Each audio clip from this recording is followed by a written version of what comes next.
ధర్మస్థల 100 శవాల కేసు ఊహించని విధంగా రాజకీయ మలుపు తిరిగింది. శవాలు లేని చోట తవ్వకాలు ఎలా జరుపుతారంటూ కర్ణాటక అసెంబ్లీని కుదిపేసింది కేసు. 0 అవర్లో బీజేపీ ఎమ్మెల్యే సునీల్ కుమార్ ప్రభుత్వాన్ని టార్గెట్ చేస్తూ తీవ్ర విమర్శలు చేశారు. ధర్మస్థల ప్రాశస్త్యాన్ని తగ్గించే కుట్రలో భాగంగా ఈ శవాల కేసుని ముందుకు తీసుకెళ్తున్నారని, ఒక అనామక వ్యక్తి చెప్పిన మాటల్ని ఎలా నమ్ముతారంటూ సునీల్ కుమార్ ప్రభుత్వాన్ని నిలదీశారు. అంతేకాదు ధర్మస్థలలో ఇప్పటి వరకు సిట్ జరిపిన విచారణ పైన స్పష్టత ఇవ్వాలని, తవ్వకాలపైన స్పష్టత ఇవ్వాలంటూ ప్రభుత్వాన్ని డిమాండ్ చేశారు. మధ్యంతర రిపోర్ట్ను వెంటనే సమర్పించాలని, అసెంబ్లీకి సభకు సమర్పించాలని సునీల్ కుమార్ డిమాండ్ చేశారు. ఇవాళ కూడా ధర్మస్థలలో తవ్వకాలు జరిగాయి. 13వ స్పాటు ఈ కేసులో ధర్మస్థలలో అత్యంత కీలకంగా ఉండే 13వ స్పాట్ దగ్గర తవ్వకాలు జరిగాయి. కానీ 13వ స్పాట్ని తవ్వేందుకు సిట్ తీవ్రమైన చాలా సాంకేతిక పరమైన సపోర్ట్ తీసుకుంది. చాలా సాంకేతికమైన అంశాలను ఇందులో తీసుకొచ్చింది. ఏదైతే గ్రౌండ్ పెనిట్రేటింగ్ రాడార్ ఏదైతే ఉంటుందో జీపీఆర్ని తీసుకొచ్చి ముందుగా అక్కడ సెర్చింగ్ చేసింది. జీపీఆర్ ద్వారా భూమి లోపల ఏమైనా అవశేషాలు ఉన్నాయా అనే కోణంలో స్కానింగ్ చేసి ఆ తర్వాత తవ్వకాలు జరిపింది. మీరు స్క్రీన్లో చూడొచ్చు, సుమన్ టీవీ స్క్రీన్ పైన 13వ స్పాట్లో పోలీసులు అక్కడ నిల్చొని టెక్నికల్ టీం ఒక డ్రోన్ సహాయంతో ఆ జీపీఆర్ని, ఏదైతే గ్రౌండ్ పెనిట్రేటింగ్ రాడార్ ఉంటుందో అత్యాధునిక ఈ టెక్నాలజీని వాడి ముందు 13వ స్పాట్ని పూర్తిగా స్కాన్ చేశారు. నిన్న సాయంకాలమే ఈ స్కానింగ్ జరిగింది. స్కానింగ్ జరిగిన తర్వాత ఇవాళ ఉదయం పూర్తిగా 13వ స్పాట్ని తవ్వారు. కానీ 13వ స్పాట్ తవ్వకానికి ఎందుకు సాంకేతిక వాడారు అంటే నేత్రావతి నది సరిహద్దు ప్రాంతం, ఇది స్నానాల ఘాట్కు పక్కనే ఉండే ప్రాంతం. ఒకవేళ 13వ స్పాట్ దగ్గర ఎటువంటి జాగ్రత్తలు తీసుకోకుండా తవ్వకాలు జరిపితే అది నేత్రావతి నది ఫ్లో మారే అవకాశం ఉంటుంది. అది మొత్తం తవ్వకాలకే ప్రమాదకరంగా మారుతుందనే ఉద్దేశంతో రాడార్ని తీసుకొచ్చారు. అంతేకాదు రాడార్ని తీసుకురావడం వెనుక మరొక ఉద్దేశం కూడా ఉంది. ఎందుకంటే ఎవరైతే అనామక వ్యక్తి ఉన్నాడో, భీమా అనే కోడ్ నేమ్తో ఉన్న అనామక వ్యక్తి, 100 శవాల్ని నేనే పాతిపెట్టానని చెప్పిన వ్యక్తి ఉన్నాడో, అతను చెప్పిన ప్రాంతాల్ని తొలుత జీపీఆర్ ద్వారా స్కాన్ చేసి అక్కడ అవశేషాలు ఉన్నాయని నిర్ధారించుకున్న తర్వాతే తవ్వకాలకు వెళ్ళాలని చెప్పేసి సిట్ నిర్ణయించుకుంది. ఈ నేపథ్యంలోనే ఇప్పటివరకు దాదాపు 16 ప్రాంతాల్లో, మొత్తంగా 16 ప్రాంతాల్లో తవ్వకాలు జరిగాయి.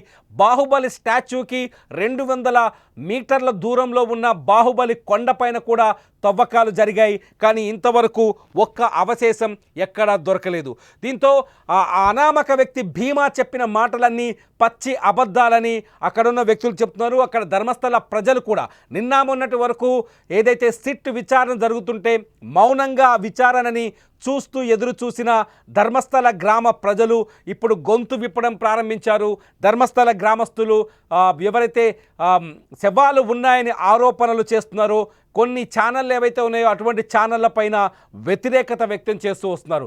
ఇదిలా ఉంటే ఇవాళ అసెంబ్లీలో ధర్మస్థలలో తవ్వకాలపైన తీవ్రమైన చర్చ జరిగిందని చెప్పాలి.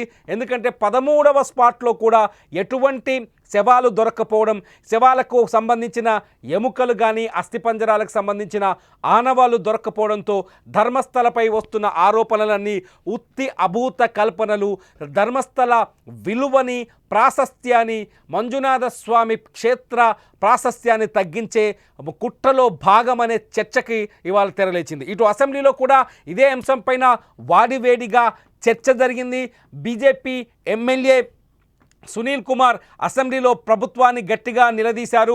ధర్మస్థలలో శవాలు లేని చోట తవ్వకాలు జరుపుతున్నారని, ధర్మస్థల ప్రాశస్త్యం విలువ తగ్గించే కుట్ర చేస్తున్నారని, సిట్ ఇంతవరకు 16 చోట్లకు పైగా తవ్వకాలు జరిపితే ఎక్కడా ఒక్క శవం ఆనవాళ్ళు కూడా దొరకలేదని, కొన్ని చోట్ల దొరికిన ఎముకలకు సంబంధించిన ఎటువంటి వివరాలు కూడా వెలుగులోకి రాలేదని, బహిర్గతం కాలేదని, ఆ ముక్కలు, ఆ ఎముకలు, ఆ పుర్రెలు ఎవరివనే విషయాన్ని కూడా ఇప్పటి వరకు సిట్ చెప్పలేకపోయిందంటూ ప్రభుత్వంపై పడ్డారు బీజేపీ ఎమ్మెల్యే సునీల్ కుమార్. అయితే ఈ అంశం పైన సభలో ఉన్న హోంమంత్రి ఎవరైతే పరమేశ్వర ఉన్నారో, కర్ణాటక హోంమంత్రి, సభలో ఉన్న హోంమంత్రి అక్కడే సమాధానం చెప్పారు.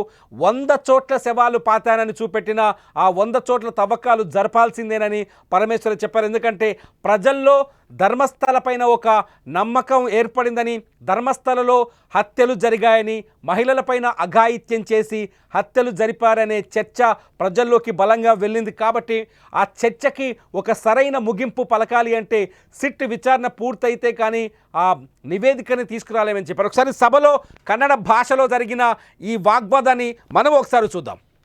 ಆರಂಭದಲ್ಲಿ ಅನಾಮಿಕ 5 ಗುಂಡಿ 6 ಗುಂಡಿ 10 ಗುಂಡಿ 13 ಗುಂಡಿ ಅಂತ ಹೇಳಿ ಇವತ್ತು 15-16 ಗುಂಡಿಗಳನ್ನು ತೆಗೆದರೂ ಕೂಡ ಏನೂ ಸಿಕ್ಕಿಲ್ಲ ಅನ್ನುವಂಥದ್ದು ಮೇಲ್ನೋಟಕ್ಕೆ ಗೊತ್ತಾಗಿದೆ. ಹಾಗಾಗಿ ರಾಜ್ಯ ಸರ್ಕಾರಕ್ಕೆ ನಾನು ನಿಮ್ಮ ಮುಖಾಂತರ ಆಗ್ರಹವನ್ನು ಮಾಡುವಂಥದ್ದು, ರಾಜ್ಯದಲ್ಲಿರುವಂಥ ಊಹಾಪೋಹಗಳಿಗೆ ನೀವು ತೆರೆ ಎಳಿಬೇಕು. SITಯ ತನಿಖೆ ಯಾವ ಹಂತಕ್ಕೆ ತಲುಪಿದೆ, ತನಿಖೆ ಇನ್ಯಾವುದೋ ದಿಕ್ಕಿನ ಕಡೆಗೆ ಹೋಗೋದಕ್ಕಿಂತ ಮುಂಚೆ ಇನ್ಯಾರೋ ಬಂದು ಹೇಳ್ತಾರೆ ಎನ್ನುವ ಕಾರಣಕ್ಕೆ ಎಷ್ಟು ಗುಂಡಿಗಳನ್ನು ಕೂಡ ತೆಗಿಲಿಕ್ಕಾಗಲ್ಲ. ಹಾಗಾಗಿ ಧಾರ್ಮಿಕ ನಂಬಿಕೆಯ ಮೇಲೆ ಯಾರು ಅಪಪ್ರಚಾರಗಳನ್ನು ಮಾಡ್ತಾ ಇದ್ದಾರೆ ಅಂಥವ್ರ ಮೇಲೆ ಕ್ರಮವನ್ನು ಕೈಗೊಳ್ಳಬೇಕು. ಧರ್ಮಸ್ಥಳದ ಪಾವಿತ್ರ್ಯತೆಯನ್ನು ಕಾಪಾಡಲಿಕ್ಕೆ ಸರ್ಕಾರ ಎಚ್ಚರಿಕೆಯನ್ನು ಕ್ರಮವನ್ನು ಕೈಗೊಳ್ಳಬೇಕು ಅನ್ನುವಂಥ ಹಿನ್ನೆಲೆಯಿಂದ ಈ ತನಿಖೆ ಎಲ್ಲಿಯೇ ತನಕ ಬಂದಿದೆ ಅನ್ನುವಂಥದ್ದನ್ನು ಮಾನ್ಯ ಗೃಹ ಸಚಿವರು ತಕ್ಷಣ ಒಂದು ಹೇಳಿಕೆಯನ್ನು ಬಿಡುಗಡೆ ಮಾಡಬೇಕು ಅಂತೇಳಿ ನಾನು ಸರ್ಕಾರವನ್ನು ಆಗ್ರಹಿಸ್ತೇನೆ. ಇನ್ನೆಷ್ಟು ಗುಂಡಿ ತೆಗಿತೀರಿ ಇನ್ನೊಂದು ಕೂಡ ಸರ್ಕಾರ ಎಷ್ಟು ಗುಂಡಿ ತೆಗಿತೀರಿ, ಇಲ್ಲಿಯ ತನಕ ಮೂಳೆ ಸಿಕ್ಕಿದೆಯಾ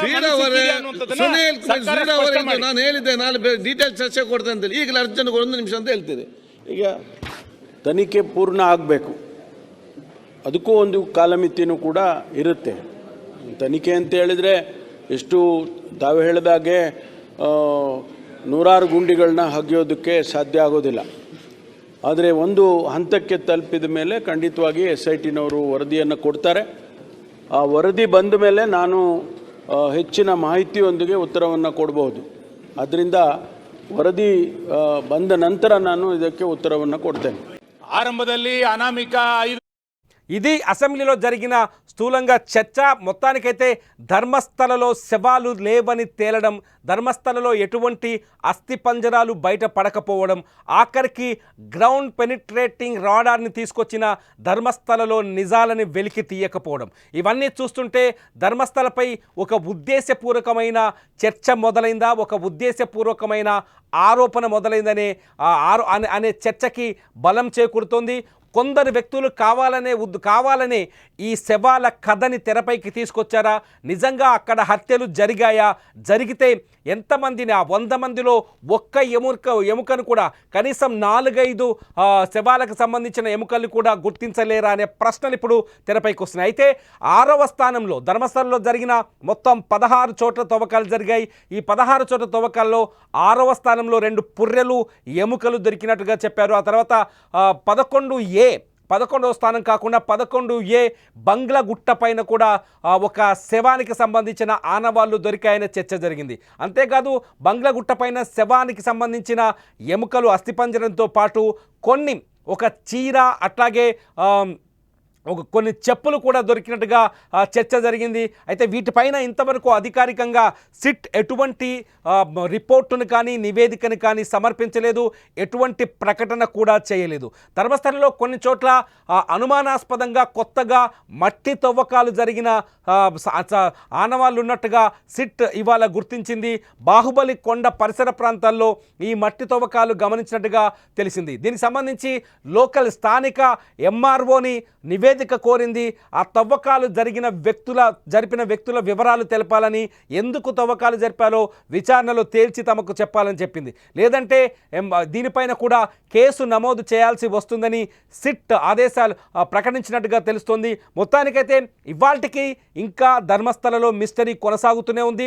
13వ స్పాట్లో డెడ్ బాడీ దొరుకుతుందని, కనీసం మృతదేహాలు దొరుకుతాయని అందరూ భావించారు. ఎందుకంటే 13వ స్పాట్ పైన వరుసగా ఆరోపణలు వచ్చాయి. ఈ 13వ స్పాట్లో శవాలు పాతిపెడుతుంటే నేనే చూశానంటూ 2 రోజుల క్రితం ఒక మహిళ సాక్ష్యం చెప్పింది సిట్ దగ్గర. అంతేకాదు అంతకు ముందే మరో 6 వ్యక్తులు ఈ 13వ స్పాట్లో శవాల్ని పాతిపెడుతుంటే చూశామని, ఒక పారిశుద్ధ్య కార్మికుడు వచ్చి ఇక్కడ శవాల్ని పాతిపెట్టాడని, తమ ఇంటి దగ్గరకు వచ్చి నీళ్లు తాగాడని, తను అక్కడ తవ్వకం జరిపిన తర్వాత బకెట్ని తీసుకొచ్చి మా ఇంటి దగ్గరే వాష్ చేసుకున్నాడని, ఇటువంటి సాక్ష్యాలు కూడా కొందరు వ్యక్తులు అక్కడ చెప్పారు. మొత్తానికి ధర్మస్థలలో శవాలు ఉన్నాయని ఒక వర్గం, ధర్మస్థలలో శవాలు లేవని మరొక వర్గం వాదిస్తుంటే ఈ వాదనలే అసెంబ్లీకి కూడా చేరాయి. ఇవాళ ఏకంగా బీజేపీ ఎమ్మెల్యే సునీల్ కుమార్ కూడా అసెంబ్లీలో ఈ విషయాన్ని లేవనెత్తడంతో ధర్మస్థల కేసు రాజకీయ మలుపు తీసుకుందని చెప్పాలి. ధర్మస్థలలో అసలు ఏం జరుగుతోంది, మీరేమనుకుంటున్నారు? నిజంగా అక్కడ శవాలు ఉన్నాయనుకుంటున్నారా? అస్థిపంజరాలు ఇంకా తవ్వితే ఇంకా తవ్వకాలు జరపాలని మీరు కోరుకుంటున్నారా? మరిన్ని తవ్వకాలు జరిపితే అస్థిపంజరాలు బయటపడే అవకాశం ఉందని మీరు భావిస్తున్నారా? లేదంటే ధర్మస్థల మంజునాథ స్వామి ఆలయ ప్రతిష్టను దిగదార్చడానికి కొందరు వ్యక్తులు కుట్రపూరితంగా ఈ ఆరోపణలు చేస్తున్నారని, ఈ అనామక వ్యక్తి భీమన్న కూడా కుట్రలో భాగమేనని భావిస్తున్నారా? ఈ 2 ప్రశ్నలకి మీరనుకుంటున్న సమాధానం ఏంటన్నది ఈ వీడియో కింద మీరు కామెంట్ చేయొచ్చు. ధర్మస్థల నుంచి అప్డేట్స్ కోసం చూస్తూనే ఉండండి సుమన్ టీవీ డిజిటల్ లైవ్, అట్లాగే సుమన్ టీవీ లైవ్.